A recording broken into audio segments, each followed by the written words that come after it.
Ang milyonaryo ay labis na namangha nang makita ang hardinera na kamukhang-kamukha ng kanyang yumaong mahal, suot pa ang parehong kwintas na ibinigay niya sa kanyang kasintahan 24 na taon na ang nakalilipas.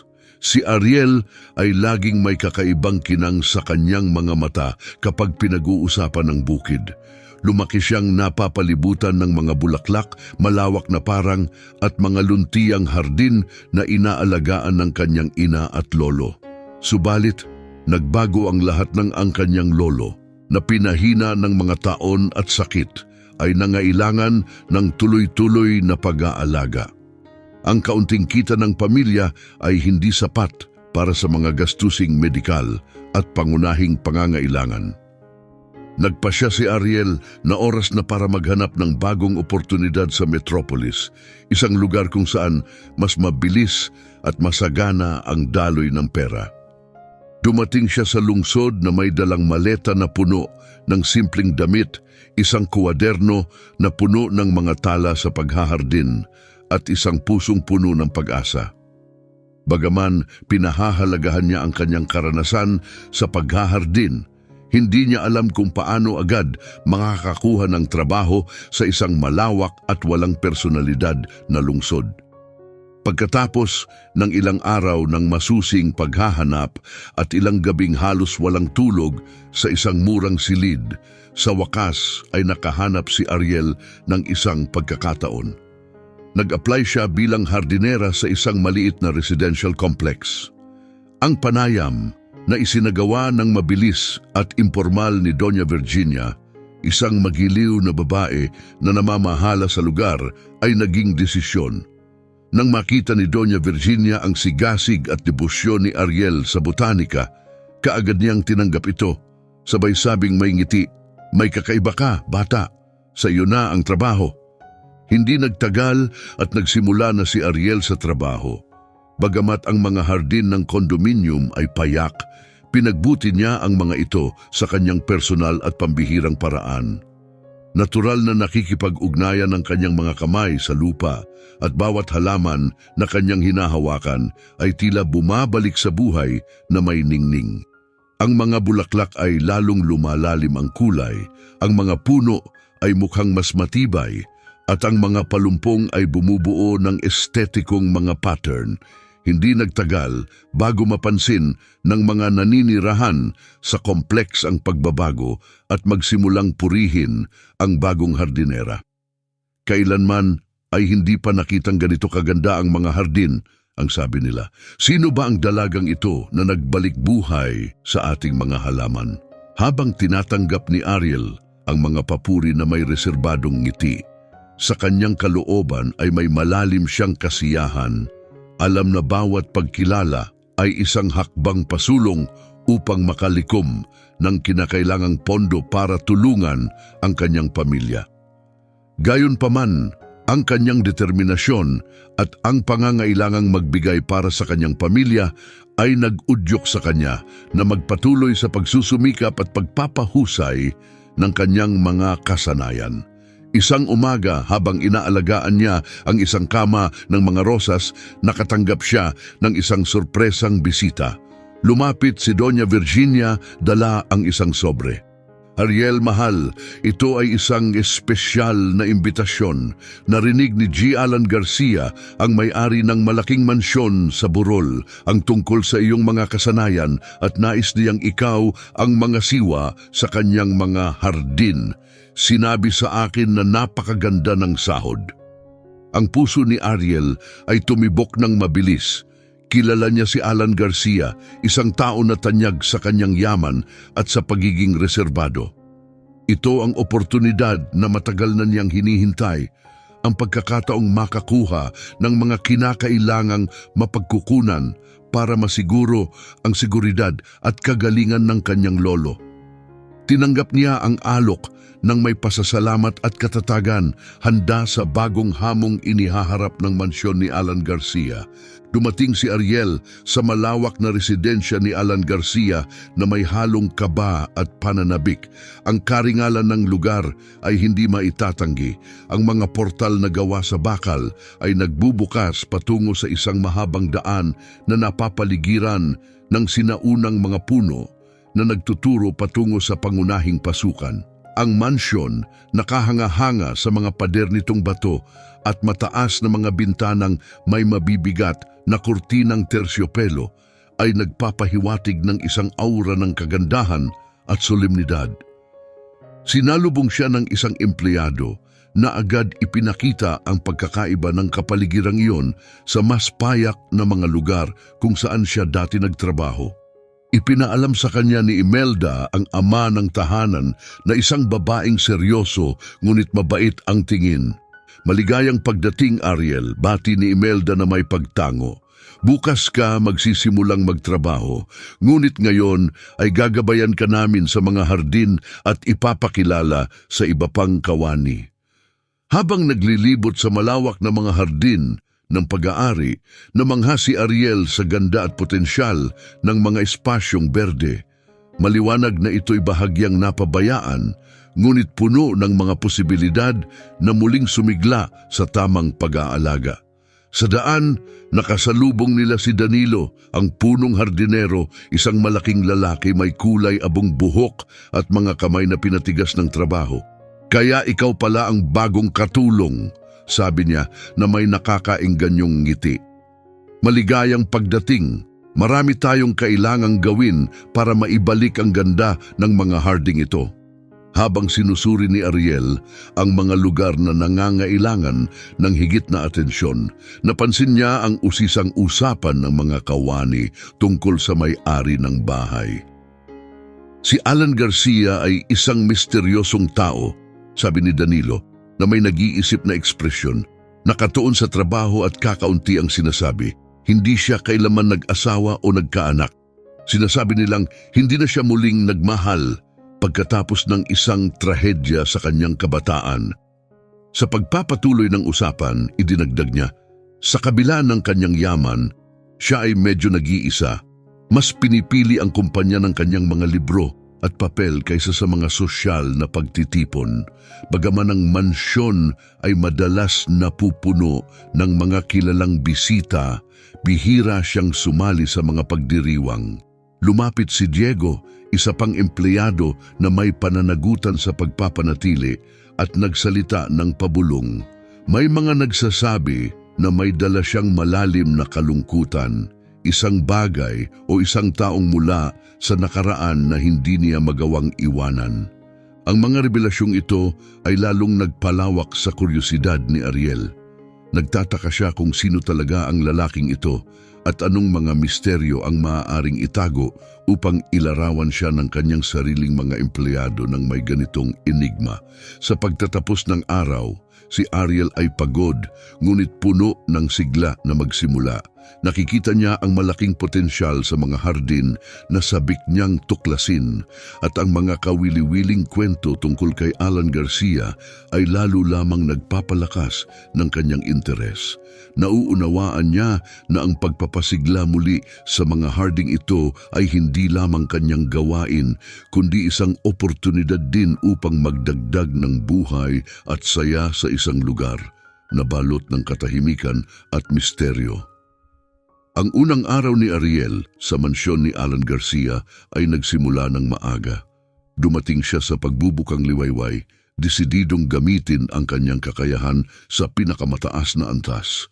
Ang malawak at medyo napabayaang mga hardin ay naghihintay sa kanya, nag-aalok ng perpektong entablado upang ipakita ang kanyang talento. Habang sisikat pa lamang ang araw, sinimulan niya ang trabaho, iginiya ang kanyang mga kamay sa abilidad at kaalaman na kanyang naipon sa mahabang taon sa pagtatanim.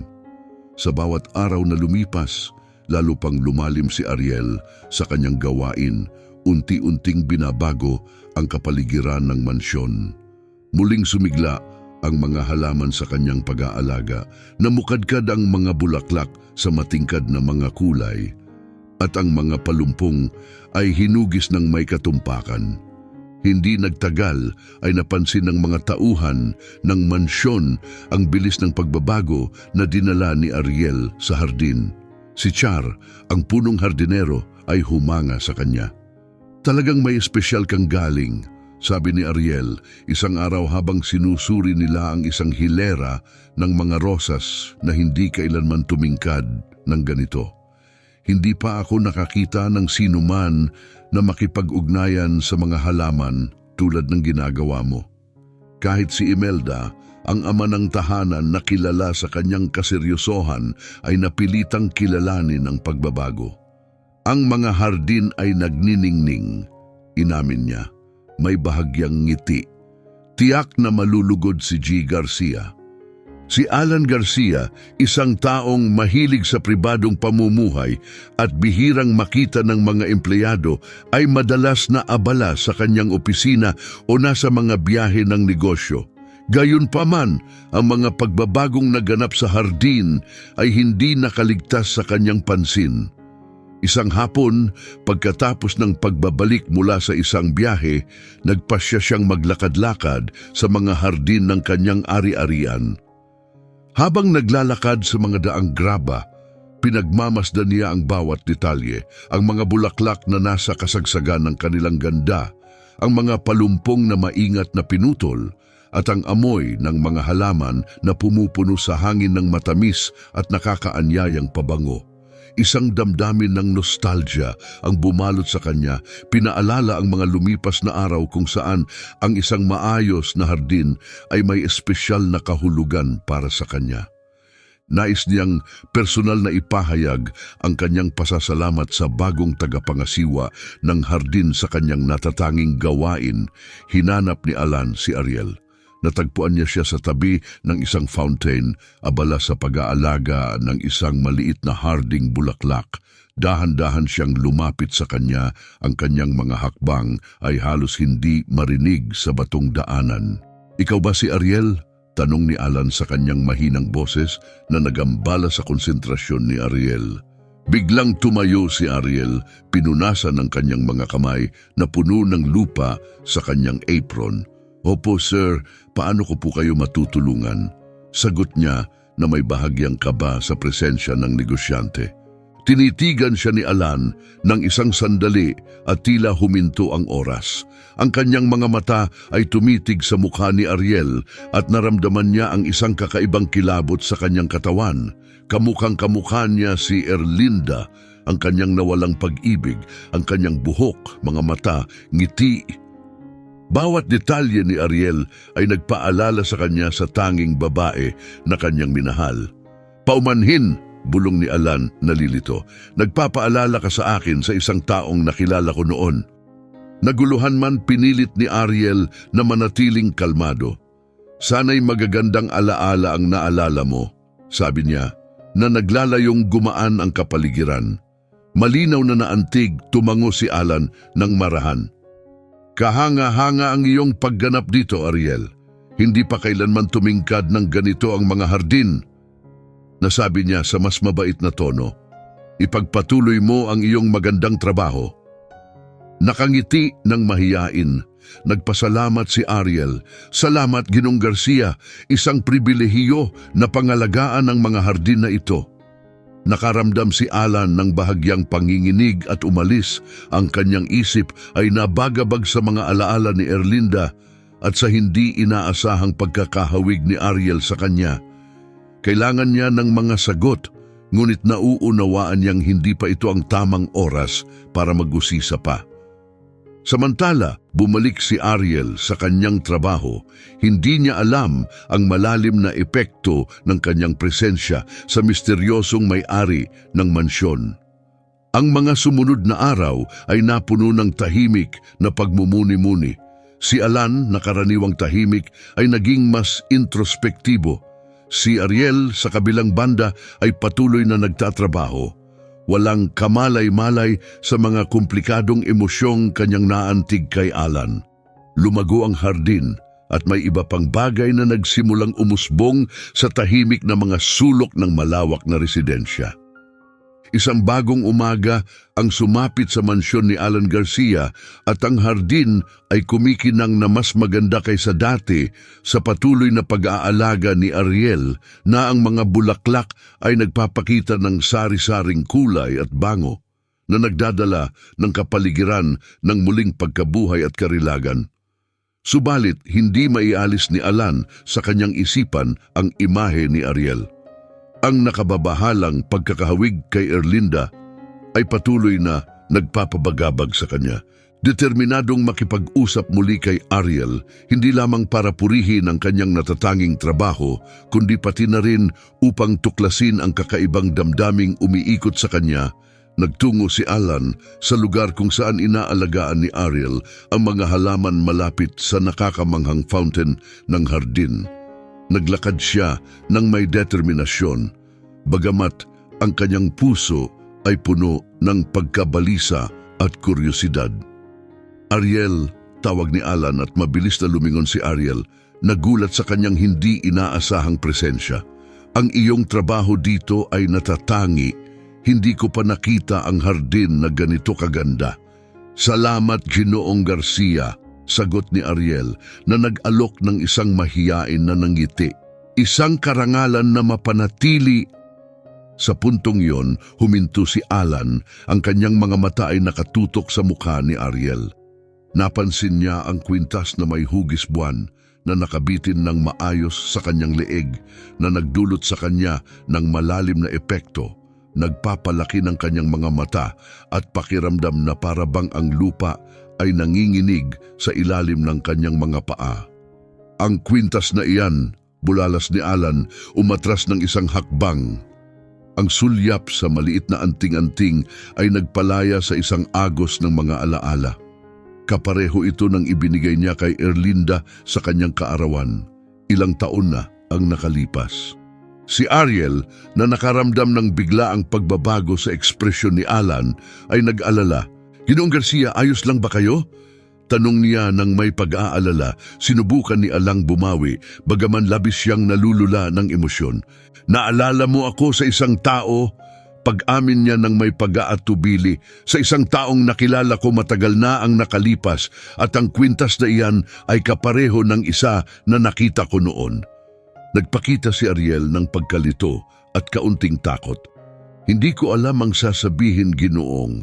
Itong kwintas ay regalo sa akin ng aking ina. Napuno si Alan ng halo-halong damdamin ng pagkalito at sentimiento. Ariel, kailangan kong makipag-usap sa iyo sa isang mas pribadong lugar. Aniya habang sinusubukang panatilihin ang kanyang katahimikan. Pakisamahan mo ako, pakiusap. Si Ariel, na puno pa rin ng pag-aalinlangan, ay pumayag. Inakay siya ni Alan sa loob ng bahay, dumaan sa mga mararangyang at tahimik na pasilyo hanggang sa marating nila ang kanyang opisina. Isinara niya ang pinto sa kanilang likuran. Lumikha ito ng isang pribado at mapagnilay-nilay na espasyo. Pakiusap, umupo ka, sabi ni Alan, itinuturo ang isang upuan sa harap ng kanyang mesa. Sumunod si Ariel na upo ng may kaba habang si Alan ay huminga ng malalim. Sinisikap na kumalma bago umupo sa likod ng mesa. Nanahimik siya sandali, inaayos ang kanyang mga iniisip. Alam niyang kailangan niyang ibahagi kay Ariel ang bahagi ng kanyang nakaraan tungkol sa nag-iisang babaeng kanyang minahal. Huminga siya ng malalim, hinahanap ang tapang para magsimula. Ariel, ang kwentong ito ay personal at masakit para sa akin, sabi ni Alan. Ang boses niya ay puno ng damdamin. Mga ilang taon na ang nakalipas, nakilala ko ang isang babae na nagngangalang Erlinda. Siya ang dakilang pag-ibig ng aking buhay. Makinig si Ariel ng mabuti, ramdam na may mahalagang ibubunyag. Nagpatuloy si Alan, ang kanyang tingin ay nawawala sa mga alaala. 25 taong gulang siya noon at nagtatrabaho sa isang maliit na restaurant sa lungsod. Isang mapagpakumbabang trabaho, ngunit iyon lang ang kanyang nakamit sa mga panahong iyon. Si Erlinda naman, 23 taong gulang, ay nagmula sa probinsya upang mag-aral at magtrabaho sa Metropolis. Nagtrabaho rin siya sa restaurant at doon nag-cruise ang aming mga landas. Nag-post si Alan, isang mahinang ngiti ang lumitaw sa kanyang mga labi habang inaalala ang mga unang sandali nila ni Erlinda. Siya ay natatangi, may ngiting nagpapaliwanag sa buong silid at isang sigla sa buhay na nakakahawa. Imposibleng hindi ma-in love sa kanya. Mabilis na lumalim ang aming relasyon. Sinasamantala namin ang bawat libreng sandali upang tuklasin ang lungsod, magbahagi ng mga pangarap at magplano para sa aming hinaharap na magkasama. Para makatipid, nagpasya kaming magsama. Hindi lamang ito nakatulong sa amin na makatipid sa upa, kundi nagbigay rin ito ng mas maraming oras para palakasin ang aming bond. Nagbasa ang mga mata ni Alan habang naaalala niya ang masasaya at masasakit na sandali. Para sa ika-24 na kaarawan ni Erlinda, nais kong bigyan siya ng isang espesyal na regalo. Isang bagay na magpapakita kung gaano siya kahalaga para sa akin. Pumili ako ng isang kwintas na hugis buwan, simple ngunit maganda, dahil lagi kong sinasabi sa kanya na siya ang nagbibigay liwanag sa aking buhay tulad ng pagliwanag ng buwan sa gabi. Huminto siya para huminga bago magpatuloy. Sa araw na iyon ng kanyang kaarawan, naghanda ako ng isang espesyal na hapunan at sa pagtatapos ng gabi, ibinigay ko sa kanya ang kwintas. Nang makita niya ito, nagliwanag ang kanyang mga mata. Sinabi ko, walang bagay na mas nagpapaganda sa gabi kaysa sa buwan na nagpapalayas ng mga anino tulad ng pagliwanag mo sa aking buhay. Isang mahiwagang sandali iyon. Tumulo ang luha ng kagalakan ni Erlinda at niyakap niya ako ng mahigpit. Nangakong laging daladala ang kwintas na iyon. Nakikinig si Ariel na antig habang may bumubuo na buhol sa kanyang lalamunan nang makilala na ang kwintas na inilarawan ni Alan ay kapareho ng ibinigay sa kanya ng kanyang ina. Tiningnan niya ang kwintas na suot niya. Unti-unting nauunawaan ang malalim na koneksyon sa pagitan ni Alan at Erlinda. Sa isang bakasyon sa universidad, nagpasya si Erlinda na bisitahin ang kanyang mga magulang sa probinsya. Bagaman ako'y kinakabahan, alam kong kailangan niyang makasama ang kanyang pamilya. Tragically, hindi na siya bumalik.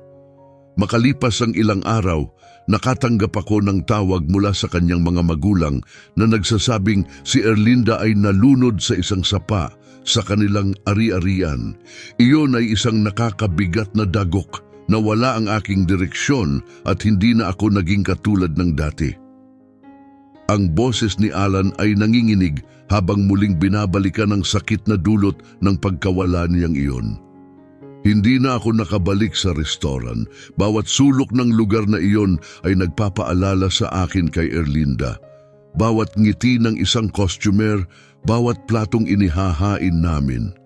Nagpasya akong kailangan kong magbago ng landas, humanap ng isang bagay na magpapalibang sa aking isipan at sabay na magpapalayo sa akin mula sa mga alaalang nagpapahirap sa akin. Uminom si Alan ng tubig, hinahanap ang katahimikan bago magpatuloy sa pagsasalita. Sa perang aking naipon, nagpasya akong magbukas ng isang munting tindahan ng mga pangunahing bilihin. Nagsimula ito bilang isang maliit na negosyo, nag-aalok lamang ng mga esensyal na produkto, ngunit ibinuhos ko ang lahat ng aking pagsisikap dito. Nagtrabaho ako ng walang pagod, araw at gabi, sinusubukang lampasan ang kalungkutan na iniwan ni Erlinda. Unti-unti nagsimulang lumago ang tindahan, nagtiwala ang mga customer sa akin at nagsimulang lumawak ang negosyo. Namuhunan ako sa iba't ibang produkto, pinabuti ang serbisyo sa customer at sa loob lamang ng ilang buwan, ang tindahan ay naging isang kilalang tindahan sa kapitbahayan. Ang maagang tagumpay ay nagudyok sa akin na magtayo ng karagdagang mga sangay at dahan-dahan kong naitatag ang isang kadena ng mga supermarket. sa buong rehiyon. Sa kabila ng aking tagumpay, patuloy na dinidilim ng kawalan ni Erlinda ang aking buhay. Hindi ko kailanman nalampasan ang kanyang kakulangan. At pagkatapos, dumating ka na may parehong itsura, parehong kwintas. Ang mga pagkakataon ay walang katapusan. Naramdaman ni Ariel ang mga luha na tumutulo sa kanyang mukha. Ginoong Garcia, ang pangalan ng aking ina ay Erlinda. Buhay pa siya at nag-aalaga sa aking lolo sa probinsya. Lagi niyang sinasabi na nanirahan siya sa malaking lungsod noong siya ay bata pa, ngunit hindi niya kailanman ipinagdalamhati ang tungkol sa mga panahong iyon. Tumahimik si Alan, pinoproseso ang paghahayag. Ariel, sinasabi mo ba sa akin na ang iyong ina ay si Erlinda? Mukhang hindi ka panipaniwala, ngunit nagsisimula ng magkatugma ang lahat. Ang mga pagkakataon, ang kwintas, ang pagkakahawig, ang pangalan. Tumango si Ariel na apektuhan pa rin ng natuklasan. Opo, senyor, palaging sinasabi ng aking ina na ang kwintas na iyon ay isang napakahalagang regalo mula sa isang taong labis niyang minamahal, ngunit hindi niya kailanman ibinunyag ang kanyang pangalan. Naranasan ni Alan ang isang halo ng mga emosyon. Ariel, kailangan nating linawin ito. Kailangan nating makita ang iyong ina at malaman ang katotohanan. Ngunit sa ngayon, salamat sa pagbabahagi nito sa akin. Ang iyong mga salita ay nagbigay sa akin ng pag-asa na hindi ko nadama sa maraming taon. Ngumiti si Ariel, pinapahid ang kanyang mga luha. Siyempre, Ginoong Garcia, aalamin natin ang katotohanan ng magkasama. Sa puso na parehong mabigat at umaasa, sina Alan at Ariel ay nagsimulang magplano kung paano malulutas ang misteryo na nag-uugnay sa kanilang mga kwento. Pareho silang nanatiling tahimik sa loob ng ilang minuto. Bawat isa ay lubog sa kanilang mga iniisip. Ang mga revelasyon at pagkakataon sa nakalipas na mga oras ay tila bumabalot sa paligid nila tulad ng makapal na hamog na humaharang sa linaw ng kanilang mga isipan. Sa wakas, si Alan ang bumasag sa katahimikan. Ariel, mahalaga na malaman natin ang katotohanan. Masyadong maraming pagkakataon para basta na lang natin itong balewalain. Gusto kong magmungkahi ng isang bagay. Maglakbay tayo sa bayan kung saan ipinanganak ang iyong ina. Mahalaga na makausap natin siya ng direkta para malaman kung ano talaga ang nangyari. Si Ariel, habang pinoproseso pa rin ang sitwasyon, ay tumingin kay Alan at napansin ang katatagan sa kanyang mga mata. Sumasang-ayon ako, Ginoong Garcia. Mahalagang malinawan ang sitwasyong ito. Tanging ang aking ina lamang ang may hawak ng mga sagot na kailangan natin. Tumango si Alan, puno ng damdamin, ng pagmamadali at pag-asa na matagal na niyang hindi nadama. Perpekto! Aalis tayo bukas ng umaga. Ako ang bahala sa lahat. Maghanda ka para sa pag-alis. Ipinahayag ni Ariel ang kanyang pasasalamat at tumayo para umalis. Maghahanda ako. Salamat, Ginoong Garcia. Please, tawagin mo akong Alan, sagot niya na may bahagyang ngiti, sinusubukang pagaanin ang tensyon ng sandali. Ngumiti si Ariel bilang tugon at lumabas sa opisina. Iniwan si Alan na mag-isa sa kanyang mga iniisip. Naglakad siya patungo sa kanyang silid, ramdam ang bigat ng mga kamakailang revelasyon. Habang nakahiga, abala ang kanyang isip, iniisip niya ang kanyang ina, ang kwintas at lahat ng mga kwentong kanyang narinig. Paano nagkakaugnay ang lahat ng ito? Si Alan sa kabilang banda ay di rin mapakali. Sa kanyang silid, sinubukan niyang humiga, ngunit di siya dalawin ng antok. Balisa ang kanyang isipan sa mga alaala ni Erlinda, sa mga sinabi ni Ariel, at sa mga enigmatikong pagkakataon. Posible kayang buhay pa si Erlinda? At kung oo, bakit hindi siya bumalik sa kanya? Bawat isipin ay humahantong sa higit pang mga tanong kaysa sa mga sagot. Dahan-dahan, ang paglipas ng gabi para kina Alan at Ariel, Sa kani-kanilang mga silid, hirap sa pagtulog. Unti-unting lumipas ang mga oras habang sinisikap nilang unawain kung ano ang naghihintay sa kanilang kapalaran. Sa wakas ay sumikat ang araw, dala ang pag-asa na makakuha ng mga sagot at ang pagkabalisa sa isang paglalakbay na maaring magbago ng kanilang mga buhay magpakailanman. Malinaw at sariwa ang umaga nang umalis sina Alan at Ariel mula sa mansyon patungo sa maliit na bayan.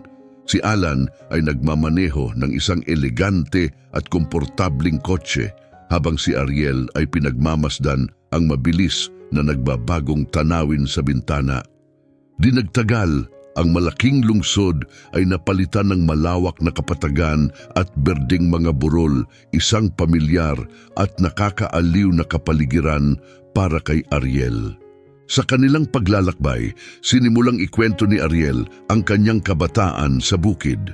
Palagi kong nagustuhan ang mga halaman mula pagkabata, tinuruan ako ng aking ina kung paano alagaan ang hardin ng aming bahay. Gumugugol kami ng mahabang oras na magkasama, nagtatanim, nagdidilig at nagaani. Ang aking lolo ay isa ring mahusay na guro tungkol sa kalikasan. Sinabi niya na ang mga halaman ay may sarili nilang paraan ng pakikipag-usap sa atin kung marunong lang tayong makinig. Ngumiti si Manuel, humahanga sa sigasig sa mga mata ni Ariel habang ibinabahagi niya ang kanyang mga alaala. Mukhang masaya ang iyong kabataan sa kabila ng mga hamon. Oo nga, sagot ni Ariel na may ngiting may pangungulila. Simple lang ang aking kabataan, ngunit puno ng pagmamahal. Ang bukid ay isang idilikong lugar para lumaki. Palagi akong nakakaramdam ng kapayapaan sa kalikasan. Ang kanilang usapan ay umuusad ng natural, kahit na hindi maikakaila ang tumitinding kaba na nararamdaman nilang dalawa. Si Alan ay balisa sa maaaring matuklasan niya tungkol kay Erlinda at si Ariel ay nababahala kung paano magiging reaksyon ng kanyang ina sa muling pagkikita nila ni Alan. Ang mga hindi pa nasasagot na katanungan ay lumulutang sa hangin, pinalalala ang tensyon sa bawat kilometrong kanilang nalalagpasan. Unti-unting lumipas ang oras ng biyahe. Si Alan ay nagmamaneho ng may determinasyon, ngunit hindi niya mapigilan ang mga kaisipang paulit-ulit na sumasagi sa kanyang isipan. Ang ideya na maaaring buhay pa si Erlinda at itinago ang katotohanan sa lahat ng panahong ito ay halos hindi niya matanggap. Samantala, pinipilit ni Ariel na manatiling kalmado, bagamat mabilis ang tibok ng kanyang puso. Inaasahan ang sandali ng muling pagkikita nila ng kanyang ina at ang mga pagsisiwalat na magaganap. Pagkatapos ng ilang oras sa daan, pumasok ang kanilang sasakyan sa maliit na bayan. Ang mga makikitid na kalsada na napapalibutan ng mga puno at mga simpleng ngunit nakakaingganyong mga bahay ay naghatid ng pakiramdam ng kapayapaan. Itinuro ni Ariel kay Alan ang daan patungo sa sakahan ng kanyang pamilya. Ang bukid ay nagpapakita ng isang idilikong tanawin, malawak na berdeng kabukiran, mga puno ng prutas at isang harding maingat na inalagaan. Ang bahay na yari sa simpleng kahoy ay may porche na tila nag-aanyayang umupo ang mga bisita at magtamasa ng tanawin. Pagdating doon, naramdaman ni Ariel ang pinaghalong ginhawa at kaba. Bumalik siya sa lugar na palagi niyang itinuturing na tahanan kahit na iba na ang mga pangyayari ngayon. Ipinarada ni Alan ang kotse at kapwa sila bumaba, humihinga ng malalim sa sariwa at malinis na hangin ng bukid. Si Ariel na may ngiti ay tumingin kay Alan, sinusubukang magbigay ng seguridad. Maligayang pagdating sa aking tahanan, Alan. Dito, tuklasin natin ang katotohanan ng magkasama. Tumango si Alan, nakadama ng bigat ng mga inaasahan. Naglakad sila patungo sa pintuan ng bahay, handang harapin ang mga sagot na naghihintay sa kanila at lutasin ang misteryo na nagdugtong sa kanilang mga kapalaran sa di inaasahang paraan. Sa pagkatok ni Ariel sa pinto, sinabi niya, "Nanay!" Dahan-dahang bumukas ang pinto. Ipinakita si Erlinda, ang ina ni Ariel.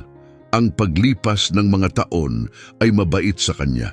Ngunit makikita pa rin sa kanyang mukha ang mga bakas ng isang buhay na puno ng hamon at lihim. Lumaki ang kanyang mga mata nang makita si Alan at sa isang sandali tila huminto ang oras. "Erlinda," ang basag na boses ni Alan ay pumutol sa katahimikan, puno ng pagtataka at damdamin. "Ikaw ba talaga yan?" Dinala ni Erlinda ang kanyang kamay sa kanyang bibig. Pinipigilan ang mga luha na nagsisimulang tumulo mula sa kanyang mga mata. Nagsalita si Alan na may nanginginig na boses. "Hindi ako makapaniwala." Tahimik na pinagmasdan ni Ariel ang eksena, nadarama ang bigat ng sandaling iyon. Palagi siyang nakakarinig ng mga kwento tungkol sa kanyang ama, ngunit hindi niya inakalang ganito ka-emosyonal ang muling pagkikita. Naglakad palapit si Alan ng ilang hakbang, hindi pa rin makapaniwala sa nakikita ng kanyang mga mata. "Buhay ka ba talaga ngayong lahat ng panahong ito? Bakit, Erlinda? Bakit hindi ka na bumalik? Bakit pinaniwala mo ako na ikaw ay patay na?" Bago pa man makasagot si Erlinda, isang matandang lalaki ang lumitaw sa pinto, sumasandal sa isang tungkod. Siya si Jeffrey, ang ama ni Erlinda. Ang kanyang mukha ay nagpapakita ng pagkagulat at pagkakasala. "Erlinda, sino ito?" tanong niya, nakatitig kay Alan. Nilunok ni Erlinda ang kanyang laway. Pinipilit ang sarili na magkaroon ng lakas na magsalita. "Papa, siya si Alan, ang lalaking minahal ko at hindi ko akalain na makikita kong muli. At si Ariel ay ang ating anak." Nanlambot si Jeffrey at muntik nang mawalan ng balanse. "Ano, Alan, Ariel? Diyos ko, ano ba ang nagawa natin?" Si Alan, ngayon ay galit at nalilito, ay lumapit kay Jeffrey. Alam mo ang lahat ng ito at hinayaan mo akong maniwala na patay na si Erlinda. Bakit?" Humugot ng malalim na hininga si Jeffrey, sinusubukang manatiling kalmado. "Pakiusap, Alan, hayaan mong ipaliwanag ko. Lahat ng ginawa ko ay para protektahan ang aking anak at ang ating pamilya. Nang umuwi si Erlinda sa bakasyon at nalaman naming buntis siya ay natakot, nag-aalala kung paano mo ito tatanggapin at kung paano ito makakaapekto sa inyong mga buhay."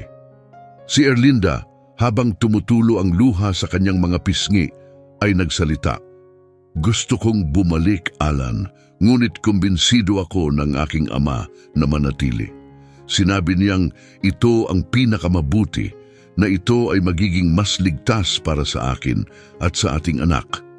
Naniwala siya na hindi mo tatanggapin ang sitwasyon, na magiging masyadong komplikado para sa atin." Umiling si Alan, puno ng hindi makapaniwalang damdamin.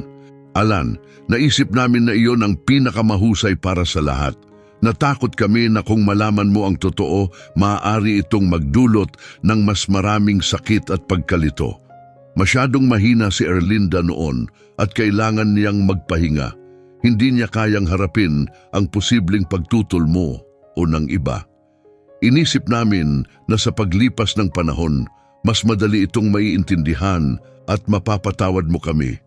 Huminga si Alan ng malalim, pinoproseso ang lahat ng nasabi.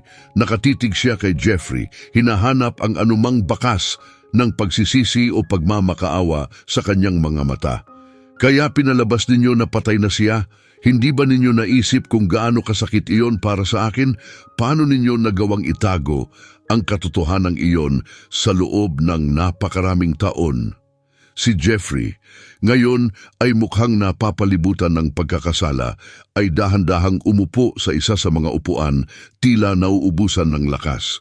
"Alan, humihingi ako ng tawad, hindi lang sa ginawa namin, kundi dahil sa sakit na idinulot nito sa iyo. Mali ang pagkakamali namin, at alam ko na walang anumang paliwanag ang sapat para bawiin ang mga nawalang taon at ang sakit na naramdaman mo. Nag-aalab ang mga mata ni Ariel habang pinagmamasdan niya ang kanyang ama at lolo na nag-uusap, hinahanap ang sarili niyang lugar sa komplikadong kasaysayang ito. Paano tayo magpapatuloy mula rito? Tanong niya. Ang boses niya ay nanginginig sa emosyon. Tumingin si Erlinda kay Ariel, pinipilit ang kanyang sarili na maging matatag para sa kanyang anak. Ariel, kailangan nating magsimula sa pagpapatawad at pag-unawa.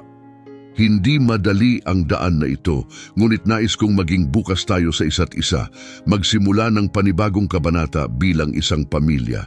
Nagkatinginan si Alan at Ariel, parehong may bakas ng lungkot at pag-asa sa kanilang mga mata. Si Alan, bagamat nasaktan, ay nagpahayag ng kanyang pagnanais na bumuo ng relasyon sa kanyang anak. Nandito ako ngayon, Ariel, at wala nang iba pang lugar na nais kong puntahan. Gusto kong maging bahagi ng iyong buhay at makabawi sa mga panahong nawala sa atin.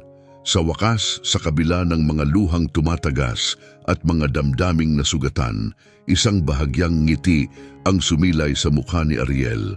Isang bagong simula, bagaman puno ng hamon, ay tila nagsisimula ng umusbong sa loob ng munting sala na iyon, tahanan ng mga alaala at ngayon ng mga pag-asa para sa hinaharap. Ginawa ko ang desisyon na sa tingin ko ay pinakamabuti para sa aking pamilya. Si Erlinda ay labis na natakot. Iniisip niya na hindi mo maiintindihan ang sitwasyon at na ang buhay niya sa iyong tabi ay magiging mas komplikado sa pagdating ng isang bata at sa paglala ng kalusugan ng kanyang ina. Nagpasya kami na mas makabubuti kung siya ay mananatili dito, malayo sa mga hamon ng syudad. Si Erlinda, na nakaupo sa tabi ni Ariel, mahigpit na hawak ang kamay ng kanyang anak habang tumutulo ang luha sa kanyang mukha. Ako'y labis na natakot, isinawalat niya. 24 na taong gulang lang ako at lubos akong natakot sa balita ng pagbubuntis. Hindi ko alam kung ano ang magiging reaksyon mo at pinakiusapan ako ng aking ama na mas mabuti kung mananatili ako dito at magsimula muli. Sa paglipas ng panahon, naging mas madali ang magkunwaring. Ako ay namatay kaysa harapin ang katotohanan. Si Alan, umiiling, ay patuloy pa ring sinusubukang unawain ang sitwasyon. Kaya sa lahat ng mga taong ito, narito ka kasama ang ating anak kahit kailanman hindi mo ipinaalam sa akin ang katotohanan. Si Ariel, na nanatiling tahimik hanggang sa puntong ito, sa wakas ay naglakas loob magsalita. Ginoo Garcia, Alan, lumaki ako na walang alam tungkol sa aking ama. Nagkwento ang aking ina, ngunit kailanman hindi niya binanggit ang iyong pangalan. Lahat ng nalalaman ko tungkol sa iyo ay kamakailan ko lang natuklasan. Tiningnan ni Alan si Ariel. Ang kanyang puso ay wasak sa pagkakatagpo sa dalagang hindi niya kailanman nakilala. Ariel, ikaw ay aking anak. Anya, ang boses ay puno ng emosyon at nawala ang lahat ng mga taong ito sa iyo dahil sa walang batayang takot. Tumango si Ariel habang tumutulo ang luha sa kanyang mga pisngi. Marami rin akong nawala, ngunit ngayon ay may pagkakataon tayong bawiin ang nawalang panahon. May pagkakataon tayong maging isang pamilya. Sa kabila ng lahat ng nangyari, mahigpit na hinawakan ni Erlinda ang kamay ni Ariel. Ang kanyang mga mata ay nakatitig kay Alan. Ano ang nangyari? Pakiusap, patawarin mo ako, Alan. Akala ko ginagawa ko ang tama para kay Ariel at sa akin. Ngunit ngayon, kinikilala ko ang aking pagkakamali. Huminga ng malalim si Alan, pinipigilan ang kanyang galit, kalungkutan at kaginhawaan. Kailangan ko ng panahon para matanggap ang lahat ng ito, ngunit gusto kong makilala ang aking anak, maging bahagi ng kanyang buhay at maunawaan pa ang mga nangyari. Si Jeffrey, labis na dinadala ng pagsisisi, ay inilagay ang nanginginig niyang kamay sa balikat ni Alan. Alam kong nagkamali ako at walang palusot para sa aking mga ginawa. Umaasa lang ako na mapapatawad mo at makakausad. Tumango si Alan ng dahan-dahan habang pinoproseso pa rin ang lahat ng mga revelasyon. Mahaba ang landas patungo sa pagpapatawad, ngunit handa akong subukan ito. Nais kong muling itayo ang aking relasyon hindi lamang kay Erlinda, kundi higit sa lahat kay Ariel. Sa gayon, sa paglalahad ng katotohanan, sina Alan, Erlinda at Ariel ay nagsimula sa mahirap na landas patungo sa pagkakasundo. Bagaman masakit pa rin ang mga sugat ng nakaraan, ang posibilidad ng isang magkasamang hinaharap na sa wakas ay maging isang pamilya ay nagbigay sa kanila ng liwanag at pag-asa. Ang mga sagot na nakuha nila sa araw na iyon ay masakit, ngunit sa parehong oras ay nagdadala ng mga pangako ng paggaling at pagbabago.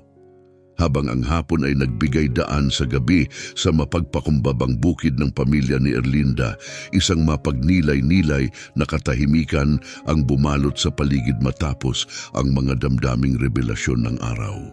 Ang araw ay lumubog sa abot-tanaw, nagkakalat ng mahinang liwanag sa mga bukid at mga puno, na nagbabad sa lahat sa isang payapang atmosfera na nag-aanyaya sa introspeksyon. Si Jeffrey, na may kamalayan sa emosyonal na pagod ng lahat, ay nagmungkahi. Alan, inaanyayahan kita na magpalipas ng gabi kasama kami. Magiging kapaki-pakinabang para sa lahat na magkaroon ng higit pang oras upang tunawin ang mga naganap at ipagpatuloy ang pag-uusap bukas. Si Alan na nakadama ng pangangailangan ng higit pang oras upang magnilay at maunawaan ang mga pangyayari ay tinanggap ang imbitasyon. Salamat Jeffrey, pinahahalagahan ko ang iyong pagtanggap. Sa tingin ko, isang gabi ng pahinga ay makabubuti sa ating lahat. Inihanda ni Erlinda ang isang simpleng ngunit maaliwalas na silid para kay Alan, habang si Ariel ay tumulong sa paghahanda ng isang magaan na hapunan. Ang pagkain ay dumaan sa isang magiliw na katahimikan na ang bawat isa ay nawala sa kani-kanilang mga iniisip. Pagkatapos kumain, nagretiro si Alan sa kanyang silid na darama ang bigat ng emosyonal na araw. Nakahiga sa kama, nakatitig si Alan sa kisame, muling binabalikan ang mga pangyayari ng araw sa kanyang isipan. Pinagnilayan niya si Erlinda, ang babae na malalim niyang minahal, at ang lahat ng mga kasinungalingan na nagpanatili sa kanilang magkahiwalay. Iniisip din niya si Ariel, ang anak na hindi niya kailanman nagkaroon ng pagkakataong makilala at palakihin. Ang sakit at pagkawala na kanyang nadama ay malalim. Ngunit sa parehong oras ay nagpapasalamat siya sa wakas na natuklasan ang katotohanan. Pinagnilayan din ni Alan ang lumalalang kalusugan ni Jeffrey, ang lalaking sa kabila ng kanyang mga pagkakamali ay malinaw na may sakit at nangangailangan ng atensyon. Nalalaman niyang ang buhay sa bukid, bagamat mapayapa, ay nag-aalok ng kaunting pasilidad para sa paggamot ng malubhang kondisyon. Noon, nagsimulang bumuo ang isang ideya sa kanyang isipan. Hindi ako dapat maging kasing hirap ng pagtrato nila sa akin, sabi niya sa kanyang sarili. Nagkamali sila, oo, ngunit kumilos sila ayon sa tingin nila ay tama noong panahong iyon. Dapat akong maging mas mabuti, dapat kong bigyan sila ng pagkakataon na tubusin ang kanilang mga sarili at isang mas magandang hinaharap. Sa pag-iisip na ito, sa wakas ay nakatagpo si Alan ng tulog na nagdala sa kanya ng pansamantalang kapayapaan. Pagkagising, ang bahay ay nabalot sa tahimik na katahimikan. Matapos ang isang simpleng ngunit nakapagpapalakas na almusal, tinipon ni Alan sina Erlinda, Ariel at Jeffrey sa sala upang makipag-usap. Marami akong pinagnilayan kagabi, sinimulan ni Alan, nakatingin sa bawat isa, at gumawa ako ng desisyon. Alam kong marami tayong kailangang malampasan, ngunit nais kong magsimula sa pag-aalok sa inyo ng isang bagong pagkakataon. Gusto kong lumipat kayong lahat sa akin sa mansyon. Nagpalitan ng tingin sina Erlinda at Jeffrey habang masusing pinagmamasdan sila ni Ariel. Napakalaking kagandahang loob, sabi ni Erlinda na may luha sa kanyang mga mata. Ngunit ayaw naming maging pasanin. Hindi kayo magiging pasanin, tiyak na sinabi ni Alan. Jeffrey, kompromiso ang iyong kalusugan at sa lungsod ay may access ka sa pinakamahusay na mga paggamot.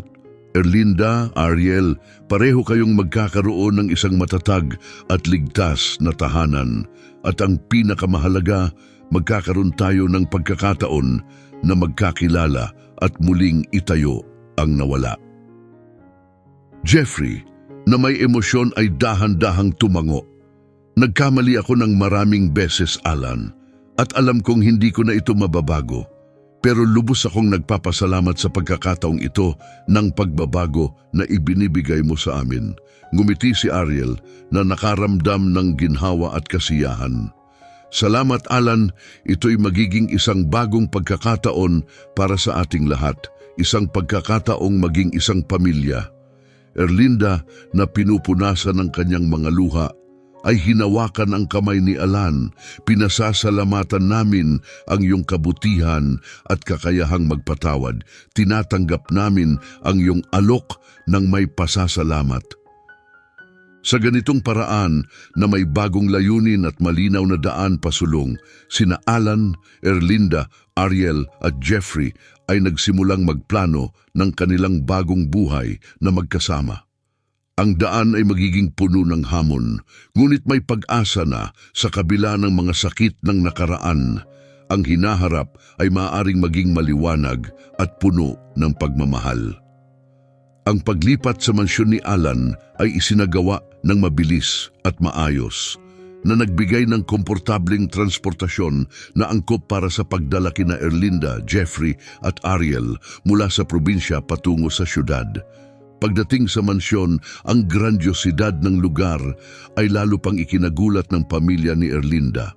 Ang malalawak na sala, magagarang muebles at luntiang hardin ay lumikha ng isang ganap na ibang kapaligiran kumpara sa kanilang nakasanayan. Sina Erlinda at Jeffrey ay inilagay sa komportabling mga kwarto sa ground floor na angkop sa pangangailangan ni Jeffrey na ang kalusugan ay hindi maganda. Determinado si Alan na magbigay ng pinakamahusay na pag-aalaga, kaya't kumuha siya ng isang pribadong doktor upang subaybayan ang kalusugan ni Jeffrey at matiyak na makakatanggap siya ng kinakailangang paggamot. Mainit na tinanggap si Ariel ng mga tauhan ng mansyon. Nakilala na siya at humahanga sa kanyang trabaho sa mga hardin. Ngunit ngayon, iba na ang kanyang posisyon. Hindi na siya isang empleyado, kundi anak na ni Alan.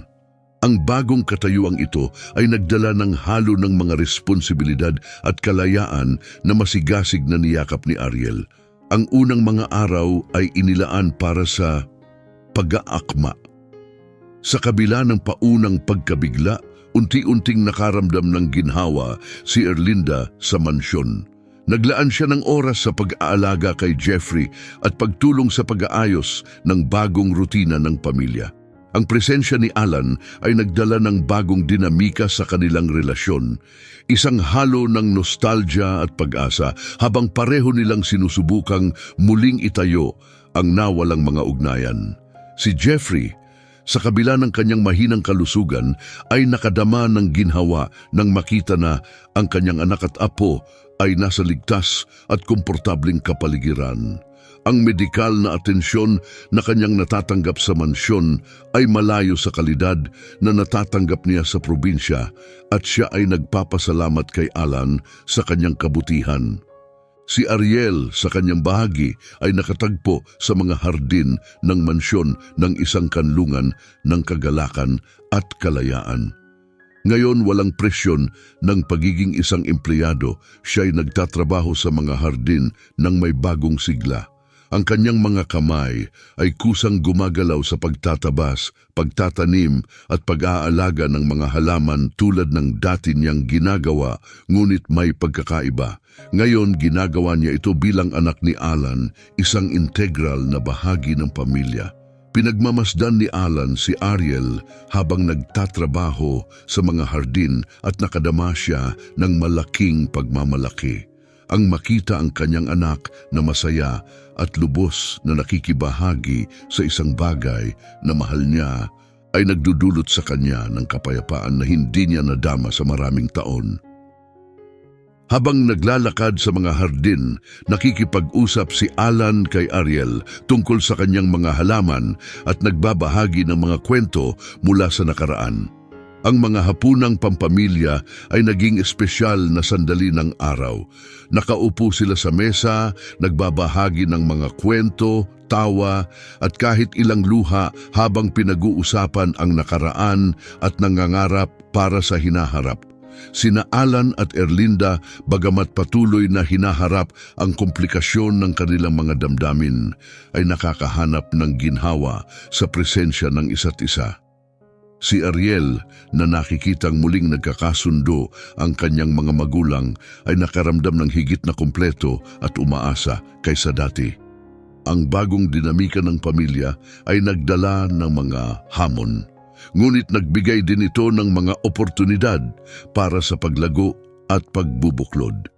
Si Alan ay masigasig na naging bahagi ng buhay ni Ariel, sinusubukang makabawi sa mga panahong hindi sila magkasama. Tinuruan niya si Ariel tungkol sa negosyo at pamamahala na may layuning ihanda siya para sa isang maliwanag na kinabukasan. Si Erlinda, sa kabilang banda, ay muling natuklasan ang kanyang lakas at independensya na malaki ang naitulong sa kapayapaan ng tahanan. Si Jeffrey, sa kabila ng kanyang pisikal na mga limitasyon, ay nadama ang kanyang sarili na nasa isang kapaligirang puno ng pagmamahal at atensyon. Gumugugol siya ng mahabang oras sa pakikipag-usap kay Ariel tungkol sa hortikultura at buhay sa kanayunan na nagpalakas ng kanilang koneksyon bilang maglolo. Habang lumilipas ang mga buwan, ang mansyon ay naging isang mainit na tahanan para sa lahat. Ang mga hardin sa ilalim ng pangangalaga ni Ariel ay yumabong at nagpakita ng bagong buhay at pag-asa na natagpuan ng lahat. Ang pamilya na pinagtibay ng mga pangyayari at muling pag-usbong ng pagmamahal ay hinarap ang mga araw ng may tapang at katatagan. Ang relasyon ni Alan at Erlinda ay lumakas din. Ang mga pag-uusap sa hardin, ang mga sandaling magkasama sila sa hapunan at ang mga alaalang binuhay muli, lahat ng ito ay nag-ambag sa muling pagbuhay ng isang pag-ibig na hindi kailanman ganap na nawala. Si Alan, na matagal nang may itinatagong kalungkutan, ay nagsimulang muling buksan ang kanyang puso. Labis na nagpapasalamat si Erlinda sa pangalawang pagkakataong ito na ibinigay ng buhay. Bawat galaw at bawat salita kay Alan ay isang hakbang patungo sa paghilom. Muling natuklasan ang pagmamahalan at pagkakasundo na dati nilang tinamasa. Ngayon ay pinalalim pa ng karanasan at mga aral ng buhay. Ang mga paglalakad tuwing hapon sa hardin ay naging ritual para sa kanila. Naglalakad silang magkasama, pinag-uusapan ang maaaring kahinatnan ng hinaharap, ang mga pangarap na maaari pa nilang matupad ng magkasama, at ang pagmamalaki nila kay Ariel. Ang mga sandaling ito ay puno ng tamis na nagpapagaling sa mga sugat ng nakaraan. Ang mansyon na dati ay simbolo ng kalungkutan para kay Alan, ngayon ay umaapaw sa buhay at pagmamahal ng isang pamilyang muling nagkaisa. Bawat sulok ng bahay, bawat bulaklak sa hardin ay sumasalamin sa transformasyong naabot salamat sa pagkakaisa at pagpapatawad. Ang mga sumunod na buwan ay naging panahon ng paglago at pagpapatibay para sa bagong estruktura ng pamilya. Ang relasyon ni Alan at Ariel ay mabilis na lumalim, bumubuo ng tunay na ugnayan ng mag-ama. Si Alan ay nagsikap na makabawi sa nawalang oras, samantalang si Ariel, na bukas ang puso, ay yakap ang pagmamahal at suporta ng kanyang ama. Natagpuan ni Alan ang kaligayahan sa mga maliliit na sandaling ibinabahagi nila ni Ariel. Kapwa sila naglalaan ng mahabang oras sa mga hardin kung saan ibinabahagi ni Ariel kay Alan ang mga misteryo ng botanika. Bilang ganti, Ipinapasa ni Alan ang kanyang mga karanasan at kaalaman tungkol sa mundo ng negosyo. Inihahanda siya para sa mga oportunidad na darating sa kanyang buhay. Ang mga sandaling ito ay hindi lamang nagpatibay sa kanilang relasyon, kundi nagtaguyod din ng kapaligirang puno ng kapwa pagkatuto at paghanga. Ang mga araw ay napuno ng kasiyahan at personal na pag-unlad. Ang kalusugan ni Jeffrey ay unti-unting gumanda, salamat sa medikal na pag-aalaga at walang tigil na pagmamahal ng kanyang pamilya. Si Erlinda, na muling natuklasan ang kanyang panloob na lakas, ay mas tiwala at masaya kaysa dati. Ang mansyon ay naging isang lugar na puno ng buhay at init, isang salamin ng pagmamahal at pagkakasundo na sumisibol sa mga naninirahan dito. Papalapit na ang kaarawan ni Erlinda, isang petsa na lagi nang nagdudulot ng halo-halong damdamin kay Alan. Ngunit ngayong taon, nais niyang gawing di malilimutan bilang simbolo ng isang bagong kabanata sa kanilang mga buhay. Maingat na inorganisa ni Alan ang bawat aspeto ng araw na iyon upang matiyak na ito ay magiging espesyal para kay Erlinda. Ang selebrasyon ay nagsimula sa isang agahan sa hardin na pinalamutian ng mga bulaklak na maingat na inalagaan ni Ariel. Si Alan, na puno ng damdamin, ay pinagmamasdan si Erlinda na nasisiyahan sa tawanan at mga pag-uusap kasama sina Ariel at Jeffrey.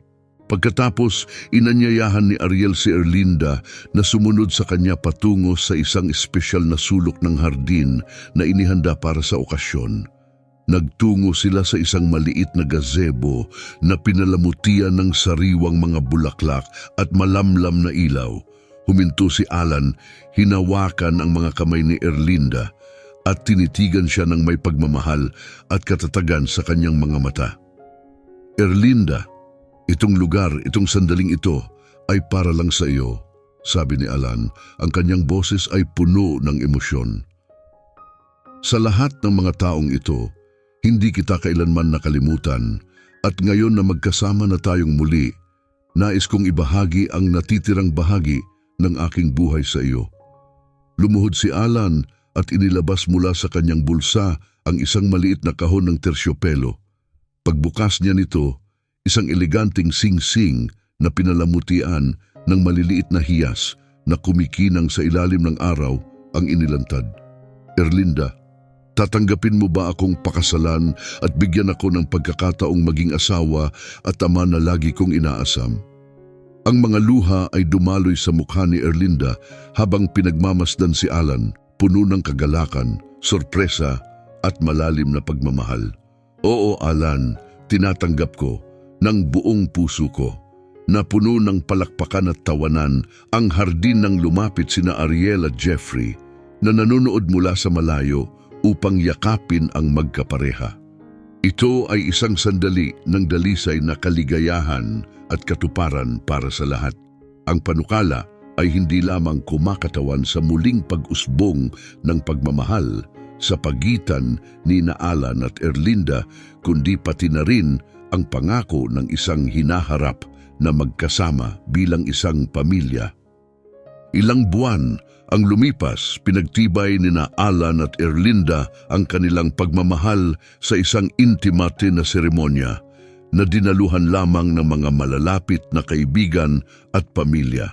Ang pagdiriwang, bagamat simple, ay puno ng kahulugan at emosyon. Ang hardin na maingat na pinaganda ni Ariel ay nagbigay ng perpektong entablado para sa kaganapan. Ang mga bulaklak na piling-pili ay nagdagdag ng ganda at katahimikan sa paligid. Si Alan, na bihis sa isang distinguidong suit, ay sabik na naghihintay habang si Erlinda, na nakakasilaw sa isang simpleng ngunit sopistikadong kasuotan, ay naglakad patungo sa altar na may kasamang Jeffrey at Ariel.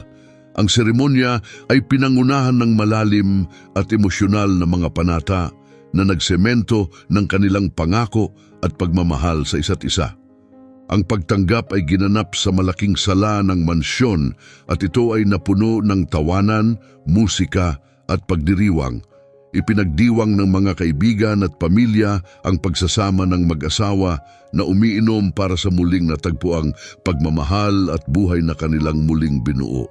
Habang lumilipas ang mga araw, lumakas ang relasyon ni Alan at Erlinda. Nagbabahagi sila ng mga pangarap, nilalampasan ang mga balakid at pinapalago ang isang buhay na puno ng pagmamahal at layunin.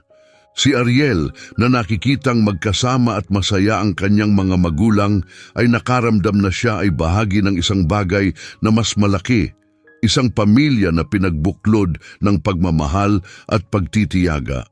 Ang muling pagkabuhay na naganap sa mansyon ay patunay na sa kabila ng mga pagsubok ng nakaraan, ang pagmamahal at dedikasyon ay maaaring magdulot ng mga himala at magpagaling. Ngayon sina Alan, Erlinda, Ariel at Jeffrey ay nasisiyahan sa isang tahanan kung saan ang bawat araw ay isang pagdiriwang ng pagmamahal, pagkakaisa at pag-asa para sa hinaharap. Umaasa ako na nagustuhan mo ang kwentong ibinahagi ko ngayon. Kung nagustuhan mo ito, mag-subscribe sa channel para hindi mo mapalampas ang higit pang mga kwento tulad nito. Pindutin ang like at ibahagi ang iyong mga impresyon sa mga komento. Kita-kits sa susunod na video.